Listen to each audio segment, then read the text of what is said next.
함께 나눌 말씀은 잠언 22장 11절부터 14절까지 말씀입니다. 잠언 22장 11절부터 14절까지 같이 읽겠습니다. 마음의 정결을 사모하는 자의 입술에는 덕이 있으므로 임금이 그의 친구가 되느니라. 여호와의 눈은 지식 있는 사람을 지키시나 사악한 사람의 말은 패하게 하시느니라. 게으른 자는 말하기를 사자가 밖에 있은즉 내가 나가면 거리에서 찢기겠다 하느니라. 음녀의 입은 깊은 함정이라. 여호와의 노를 당한 자는 거기 빠지리라. 아멘. 오늘은 좋은 친구를 얻는 방법이라는 제목으로 말씀을 나누도록 하겠습니다. 오늘 본문의 말씀은 이제 잠언 22장 앞에서부터 이어져 오는 말씀과 연결되어지는 것으로 우리가 잠언 22장 4절을 보면 겸손과 하나님을 경외하는 사람이라는 말이 나오고, 또 5절을 보면 영혼을 지키는 사람이라는 말씀이 나오고, 또 9절에는 선한 눈을 가진 사람이 이렇게 등장을 하는데, 이 말씀과 이어서 오늘 11절의 말씀도 그러한 사람들과 연결되는 그러한 사람의 삶의 모습을 이렇게 기록하고 있습니다. 오늘 11절 말씀 같이 읽겠습니다. 시작. 마음의 정결을 사모하는 자의 입술에는 덕이 있으므로 임금이 그의 친구가 되느니라. 아멘.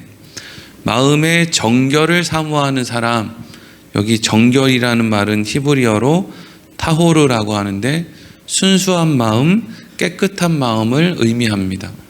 사람이 자기 자신의 마음이 깨끗해지면 자기 자신의 마음을 분명하게 그냥 내 마음이라고 나라고 해서 주관적으로 보는 게 아니라 내 스스로를 내가 객관적으로 순수하게 깨끗하게 볼 줄 아는 사람은 당연히 겸손할 수밖에 없습니다.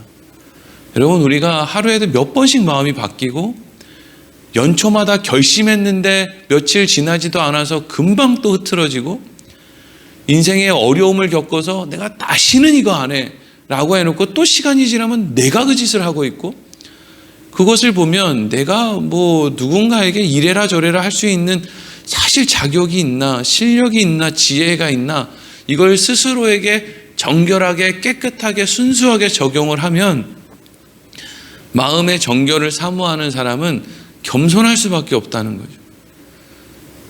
예수를 믿는 사람은 겸손할 수밖에 없어요. 왜? 예수님은 우리의 마음의 상태를 우리에게 분명히 가르쳐주는 그러한 표지판이기 때문에 그렇습니다. 우리가 구원을 얻기 위해서 하나님이 우리에게 선행을 행하라고 하지 않고 너희를 위하여 예수를 보냈다라고 하는 것은 우리의 실력, 인간의 실력, 인간들이 만들어내는 인간의 역사의 실력으로는 안 된다는 아주 중요한 증거가 예수님이라는 거죠. 그런데 그렇게 마음이 정결한 사람은 특징이 있는데, 이어지는 말을 보니까 입술에는 덕이 있대요. 입술에 덕이 있다라고 할 때 이 입술의 덕은 말을 의미하는 거죠. 입술이 예쁘게 생겼다 이 이야기는 아닐 거 아니에요.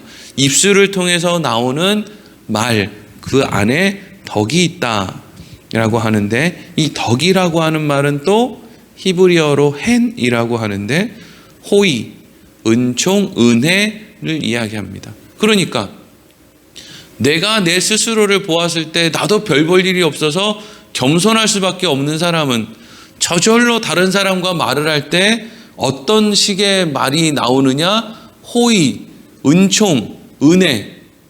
내가 자격이 없는데 무슨 정죄, 판단, 공의, 정의 이런 거 하겠습니까? 네? 바람핀 사람이 다른 사람 바람핀 거 가지고 정죄하겠습니까? 뇌물 받아본 사람이 다른 사람 뇌물 받았다고 정죄하겠습니까? 다 그런 거거든요. 나는 안 그렇다라고 생각하니까 우리의 입이 은혜가 없어지고 날카로워지는 거거든요. 그래서 그렇게 입술에 덕이 있는 사람은 어떤 일이 일어납니까? 그 뒤에 보니까 뭐라고 돼 있어요? 임금이 그의 친구가 된다라고 되어 있죠. 임금이 그의 친구가 된다는 말은 임금도 그 사람과 친구가 되고 싶어 한다라는 뜻으로, 이 말은 주위에 있는 사람들이 그 사람의 친구가 되고 싶어 하는 건 당연하고, 뭐 세상에 필요한 게 하나도 없어 보이는 그 임금마저도 그러한 사람의 친구가 되고 싶어 한다, 이런 의미를 갖고 있어요. 주위의 친구들은 뭐 그 사람이랑 친구하고 싶은 사람은 많이 있는데 임금까지도 친구가 되고 싶어 할 정도로 사람들이 그 사람을 좋아할 수밖에 없다 하는 거예요. 겸손하다라는 것의 중심에는 무엇이 있냐면은, 겸손한 사람과 겸손하지 않은 사람의 특징이 뭘까요? 우리는 뭐 인사 잘하면 겸손하다. 뭐 어떤 뭐 부흥사 목사님은 꼭 부흥회 끝나면 거기에 있는 성도님들한테 이렇게 큰 절을 꼭 하더라고요. 그러면 거기에 있는 이제 나이 드신 분들이, 아유, 저 강사 목사가 나이는 젊은데 참 겸손하네, 이렇게 얘기한다고요? 여러분, 큰 절 한다고 겸손한 겁니까? 웃기는 일이죠. 뭐 큰 절 100번도 더 할 수 있죠. 대통령 선거할 때, 국회의원 선거할 때, 뭐 군수 선거할 때 얼마나 사람들이 굽신굽신 인사를 잘합니까? 저기 사거리에서 팻말 들고 아침마다 아침 저녁으로 사람들 차에 대다고 인사하고 얼마나 많이 해요. 그거 가지고 누가 겸손하다고 이야기를 합니까? 겸손한 사람의 특징은 뭐냐 하면 배우려고 한다는 거예요. 우리나라 속담에 80 노인도 3살 먹은 아이한테 배울 것이 있다라는 속담이 있습니다. 아니, 80 먹은 노인이 3살 아이한테 배울 게 뭐가 있겠어요. 근데 80 먹은 노인도 그 안에 겸손함을 가지고, 내가 다 아는 게 아니야, 내가 다 아는 게 아니기 때문에 내가 저 3살짜리 아이한테도 얼마든지 배울 것이 있어 라는 마음으로 접근을 하면 그 3살짜리 아이한테도 배울 것이 있다는 거예요? 없다는 거예요? 있다는 거예요. 있다는 거. 배울 것이 있다는 거예요.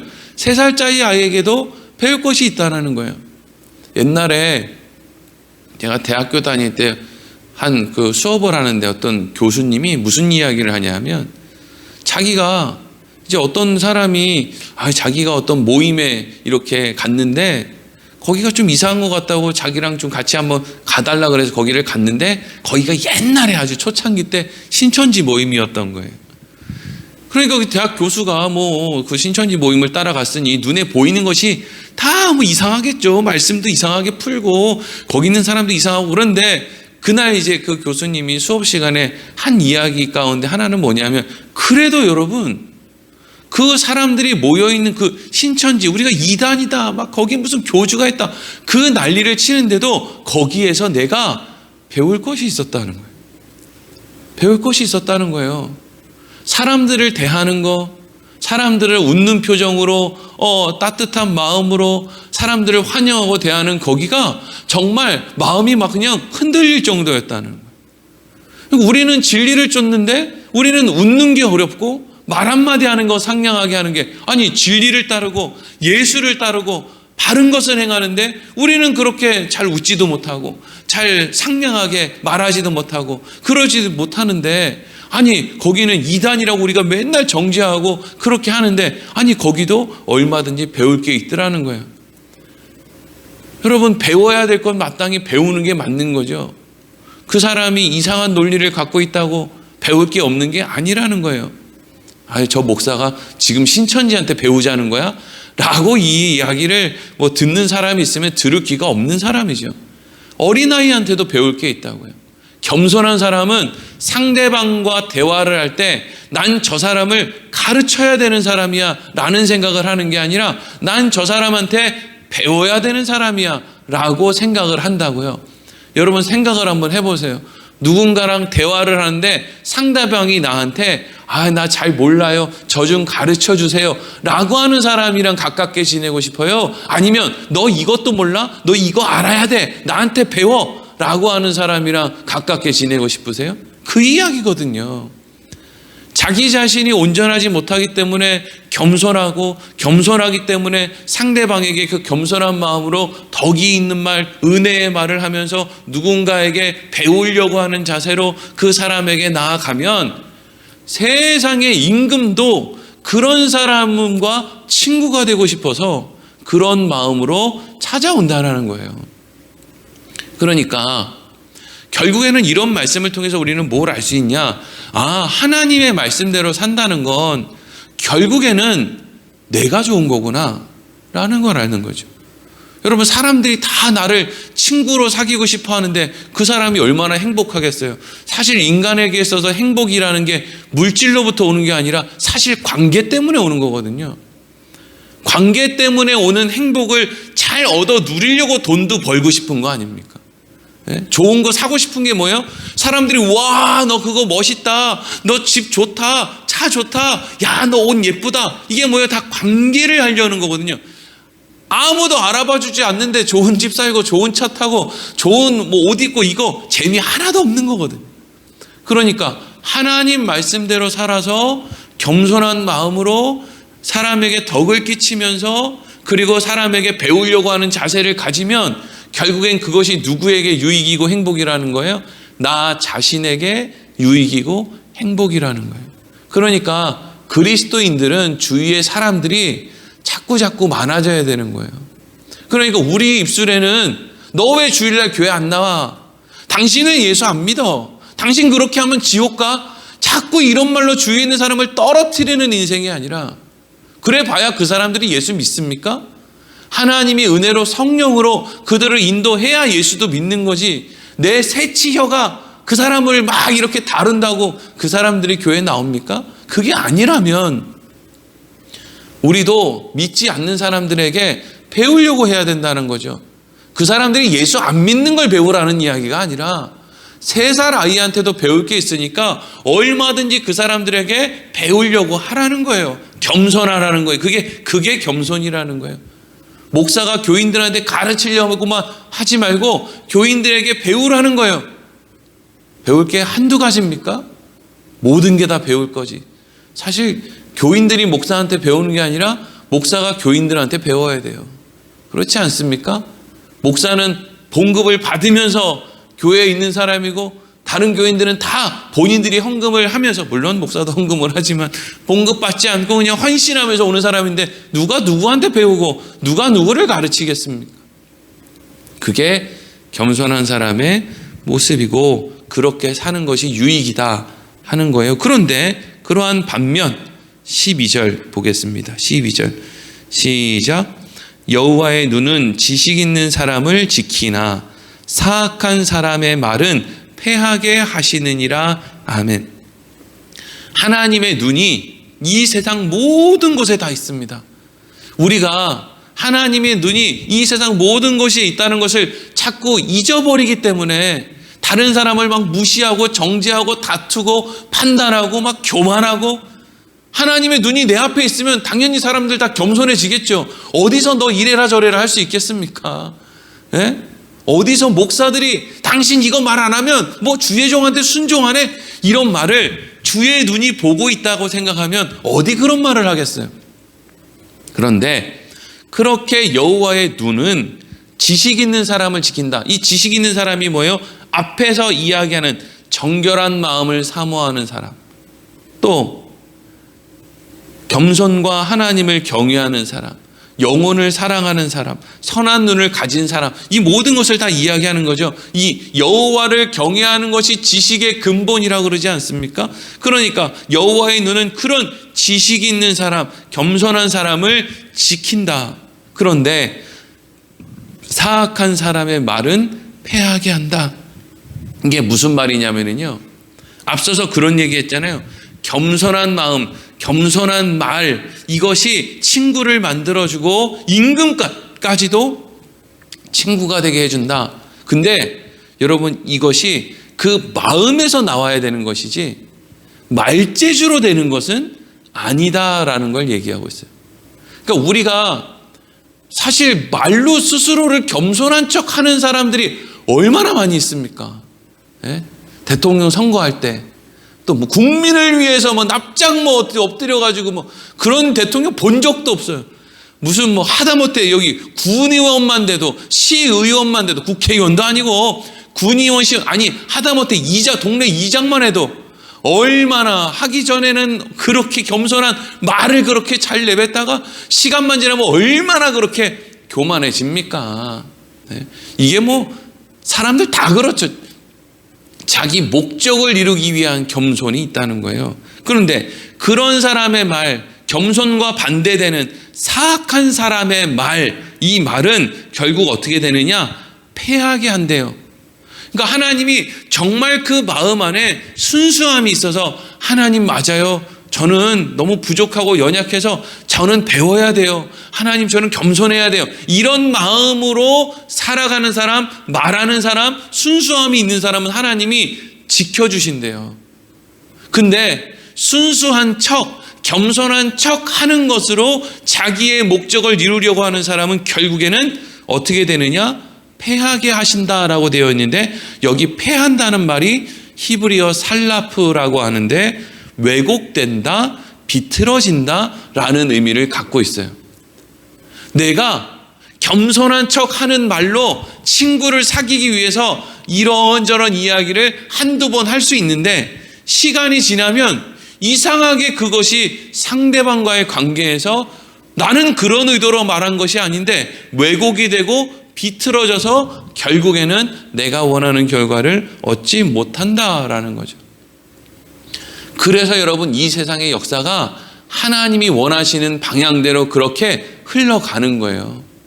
악한 사람들이 자기들끼리 한 편 먹었다고 대단하게 소통 잘 될 것 같죠? 그렇지 않습니다. 하나님이 결국에는 악한 사람들의 역사는 자기들끼리 비틀어져서 자멸하고 공멸하게 하시는 것이 하나님이 역사를 끌고 가시는 방법이라는 거예요. 우리는 조금만 시간이 지나면 저 사람이 참 겸손한 척 하지만 아유 저 사람 사실 저 고집불통 저거 겸손하지 않네 하는 거 알고요. 아이 저 사람이 겉으로는 왈가닥 같아도 아이 시간이 지나고 보니까 아이 그래 저 사람이 오히려 더 겸손하네. 이걸 알게 돼요. 사람이 그냥 마음에 있는 그 순수함, 겸손과 껍데기에서 나오는 그 겸손, 순수함이 다릅니다. 오히려 진짜 겸손한 사람들, 진짜 순수한 사람은요, 그런 재주가 없어가지고 진짜 겸손한데도 불구하고 그것이 드러나지 못하는 맨날 그냥 철딱서니 없는 말만 하는 것 같은 근데 알고 보면 그게 그 사람의 순수함을 드러내는 건데 그것이 드러나지 않는 경우가 또 많이 있거든요. 또 13절 이어서 읽겠습니다. 시작. 게으른 자는 말하기를 사자가 밖에 있은즉 내가 나가면 거리에서 찢기겠다 하느니라. 아멘. 게으른 사람이에게 일을 하라고 할 때 또 내가 하기 싫은 일을 뭔가 누군가가 하라고 할 때 사람들은 뭘 하느냐? 핑계를 대고 이유를 대고 이렇게 이제 하기 싫다고 한다고요. 근데 이게 얼마나 이게 말이 안 되냐면 게으른 사람한테 너 밖에 나가서 일 좀 해 이랬더니 아우 난 못 나갑니다 이러는 거예요. 왜 못 나가는데? 밖에 사자가 있어요. 무슨 밖에 사자가 있어? 예? 무슨 밖에 사자가 있냐고. 예? 이건 마치 지금 이렇게 추운데 너 밖에 나가서 일 좀 해. 못해요. 왜 못하는데? 밖에 나갔다가 열사병 걸려요. 무슨 한겨울에 열사병이 걸려. 이 말이 안 되는 거거든요. 밖에 사자가 있어서 사자에게 찢길까봐 난 그걸 할 수가 없어요 라는 거예요. 사람들이 말도 안 되는 핑계를 얼마나 대고 살아요. 맨날 지각하는 사람들이 있어요. 맨날 지각하는 사람들은 그게 아주 그냥 습관이에요. 일찍 오시는 사람들은 맨날 일찍 와요. 늦게 오는 사람은 맨날 늦게 와요. 맨날 늦게 오는 사람한테 왜 늦게 오냐 그러면 차가 막혔대요. 무슨 부여에 차가 막힙니까?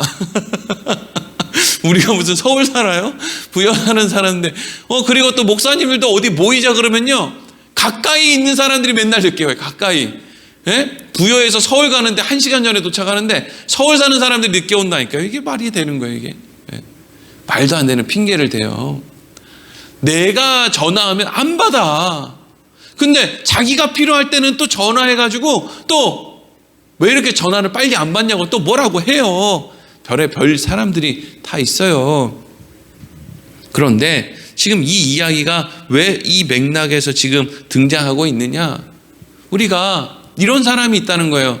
겸손해야지. 예수님을 생각하면 겸손하게 살아야지.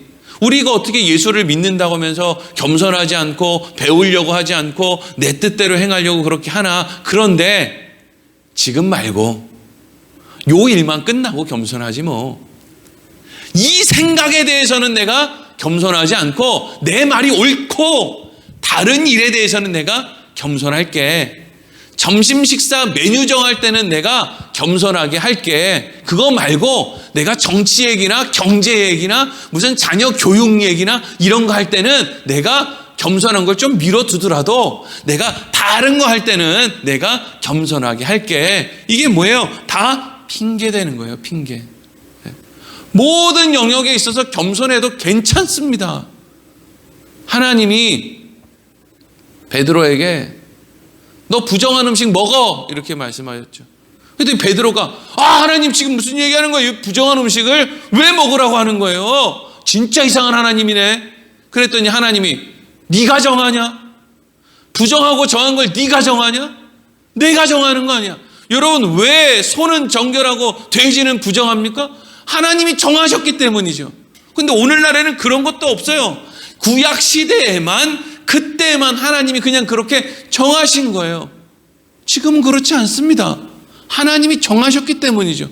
내가 중요하게 생각하는 거 그건 그냥 내가 정했기 때문에 중요한 거지. 뭐가 중요한 거예요? 그게 뭐가 중요합니까? 교회에서 사랑 말고 뭐가 중요하며 그리스도인들 안에 겸손 말고는 뭐가 중요합니까? 우리가 세상 사람들에게 겸손을 드러내고 사랑을 드러내고 웃음을 드러내고 하는 것보다 더 중요한 공의와 정의가 어디 있습니까? 그렇지 않나요? 핑계가 생긴다는 거예요. 이런 말도 안 되는 핑계를 댄다는 거예요. 이런 말도 안 되는 핑계를 대고 상황에 따라서 어떤 때는 겸손한 척하고 어떨 때는 겸손하지 못하고 오히려 내가 다 아는 것처럼 한다. 그런 것은 아직 내 마음이 정결함을 사모하지 않는다. 아직 나는 순수함이 없다. 다른 말로 하면 아직 나는 십자가에서 나를 위해 죽으신 그 예수가 내 안에서 늘 기억나고 생각나는 그런 모습이 없다. 그러면 어떻게 해야 돼요? 하나님, 성령님, 제가 왜 이렇게 겸손하지 못하나요? 늘 우리 안에 예수님을 내가 어떻게 하고 내가 구원받은 존재인지가 늘 기억나게 해달라고. 그래서 내가 정결하게 상황에 따른 겸손이 아니라 모든 상황 가운데 겸손.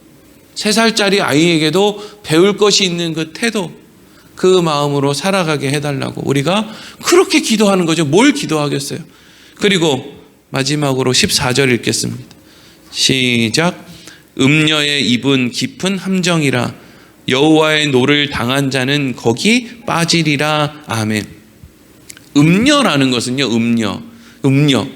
여러분, 이 음녀는 왜 음녀가 됐을까요? 쉽게 하려는 거거든요, 음녀. 그 여인이 가지고 있는 육체적인 매력으로 내가 어떤 목적을 쉽게 이루겠다는 거예요. 그러다 보니까 음녀가 되는 거거든요. 그렇잖아요. 그게 음녀의 특징이잖아요. 그런데 음녀의 입은 깊은 함정이 된대요.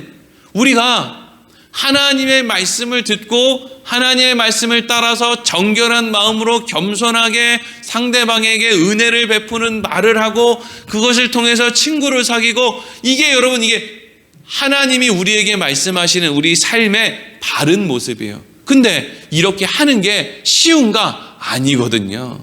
어렵습니다. 다른 사람에게 겸손하게 대하는 거 어렵습니다. 우리가 얼마나 못됐게요.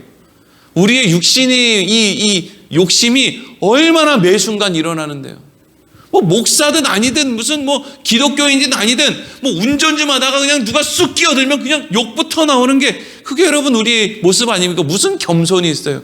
막 그냥 끼어들기를 막 그냥 하면 이 빵빵 이렇게 누르고 막 나는 줄 서서 왔는데 너 왜 줄 서서 안 오고 끼어들어 막 이러는 게 여러분 우리의 본능 아닙니까? 그러니까 겸손한 마음으로 겸손한 말을 하며 그것을 통해서 친구를 사귀며 그것을 통해서 우리의 인생을 아름답게 갖고 가는 거 물론 나에게 유익이지만 쉽지 않은 길입니다. 그런데 음녀는 그 일을 쉽게 하겠다는 거예요. 다른 말로 하면 사람을 쉽게 얻겠다. 인정을 쉽게 받겠다라는 거예요. 겸손한 척 말 몇 마디 하는 것으로 내가 겸손한 삶을 살아가는 사람들이 얻는 그것을 얻겠다라는 거예요. 그러다 보니까 어떤 일이 일어납니까? 음녀입, 자기가 한 그 말이 자기에게 함정이 된다는 거예요. 그래서 여호와의 노를 당한, 하나님 말씀대로 하지 않고 자기 요령으로 뭔가를 하는 사람은 결국에는 여호와의 노를 당해서 자기가 판 함정에 자기가 빠진다는 거죠. 이게 무슨 이야기예요? 결국 사람들에게 그것이 드러나게 되기 마련이라는 것이고, 저 사람이 진짜 겸손한지 겸손하지 않은지 사람들이 결국에는 그것을 깨달아 알게 된다는 것이죠. 여러분, 뭐 오래 갑니까? 무슨 뭐 군수 선거, 무슨 뭐 국회의원 선거, 시의원, 군의원 선거 끝나고 나서 조금만 보면, 아이, 저 사람 그때는 그렇게 겸손하게 인사하고 다니더니 지금은 길에서 그냥 아주 그냥 고개가 뻣뻣해가지고, 아이고, 저 사람 원래 저런 사람이었구나, 이런 거. 야, 저 사람이 뭐 밖에 나가서는 뭐 목사니 어쩌고 이러면서 얘기할 때는 겸손하게 그렇게 이야기하더니, 야, 저 사람이 다른 데서 보니까, 아유, 저 사람 아주 형편없는 사람이구나. 이게 결국에는 다 드러나게 된다는 거예요. 그러면 어떻게 돼요? 그 사람의 그 말이 결국 그 사람에게 함정이 되어서 그 사람이 자기가 판 함정에 자기가 빠져서 결국에는 외톨이가 되는 거죠. 뭐가 되겠습니까? 그러니까 여러분, 그리스도인들은 점점 무슨 뭐 옛날에 수도사들이, 가톨릭의 수도사들이 시간이 지나면 점점 난 세상은 내가 있을 곳이 아니야, 난 산으로 들어가야지. 여러분, 그건 기독교가 아닙니다. 언제 예수님이 산으로 가서 살았어요? 그 더러운 인간들, 세리, 창녀, 바리새인, 종교 지도자들, 그 사람들과 더불어서 그렇게 살았지. 언제 예수님이 산에 올라가서 혼자 돛 닦고 평생 살았습니까? 아니거든요. 그리스도인들은요, 조금 모자라 보여도 그냥 겸손하게, 그냥 허술하게, 하지만 내 안에 그 하나님이 나와 함께 해주신다라고 하는 그 겸손의 마음으로 우리 주위에는 늘 사람이 많아야 된다는 거예요. 그것이 그리스도인들의 참된 모습이요. 그렇게 할 때 하나님이 우리의 삶 가운데 우리를 지켜주신다. 우리의 말과 행동과 우리의 중심이 분명하게 상대방에게 통하도록 하나님이 드러내 주신다 하는 거예요. 싸워 이기지 않아도 된다는 거예요. 싸워 이기지 않아도 된다. 잘난 척하지 않아도 된다. 하나님이 우리의 마음을 드러내게 해 주신다 하는 것이죠. 오늘 말씀과 같이 우리의 인생 겸손하게 좋은 친구들 많이 사귀며 믿음의 길 끝까지 걸어가는 삶이 되기를 소망합니다. 기도하겠습니다.